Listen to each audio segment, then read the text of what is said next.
जय जगन्नाथ फ्रेंड्स नमस्कार। आपण देखुचंती शुभ्रांशु मोटिवेशनल।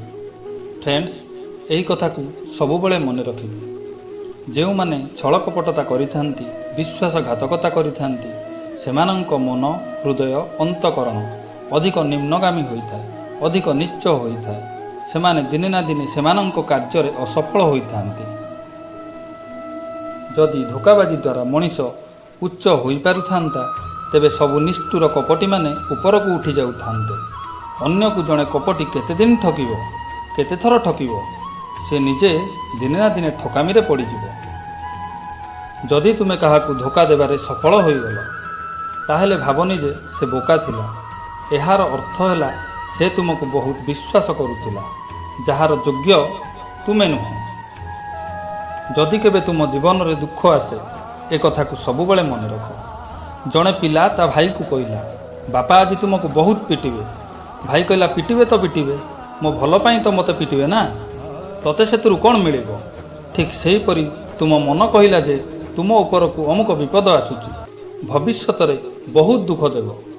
जदि भय आसे तेबे निश्चिंत हुओ जे परमात्मा दुख क्लेश किछि देले तो आम भल पाई देले। जदि आमे बापांक कथा मानुथाउ, तांको इच्छा मुताबक करुथाउ, तेबे बापा कौन पागल जे आमको पिटिबे? सेहीपरि सृष्टिकर्ता कौन पागल जे आमको दुख देबे? आमे भूल बाटरे गले आमको दुख देबे, भूल बाटरे जाउथिले ठीक बाटकू आनिबाकू आमको दुख देबे। दुख आसिले सिना जगत नेतांक द्वारा आमको मिलिबो। परमात्मा समस्तंकर परम मित्र अटंती। से दुख देउछंती तो आमर हित पाई, से सुख देउछंती तो आमर हित पाई।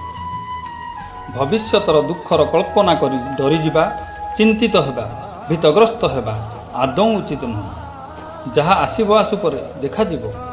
एबे वर्तमान प्रसन्न चित रुह, स्वार्थ त्याग कर और धर्म परायण हो। समस्त दुखर मूल कारण हेउची स्वार्थ और अहंकार। स्वार्थ एवं अहंकार को त्याग करी चलिले दुख आपण छाई चली जिवो, आपण छाई हटि जिवो। जेते बड़ दुख हेउ पछे तुमे त्याग एवं प्रसन्नतार पुजारी हुओ। समस्त दुख दूर होई जिवो। जगतर आसक्ति एवं भोगर पुजारी हेले मनुष्य को सबु दुख घेरी जाती। हाँ सांग माने ए कथा थरे आपणक विवेक को पचारि देखंतु। आजि पई एतिकी। आपण एबे जाय जदि मो चैनल को सब्सक्राइब करि नाहंती तेबे सब्सक्राइब करि नियंतु शुभ्रांशु मोटिवेशनल। आजि पई एतिकी। पुणी देखा हबो नूतन अध्याय। जय हिंद, जय भारत।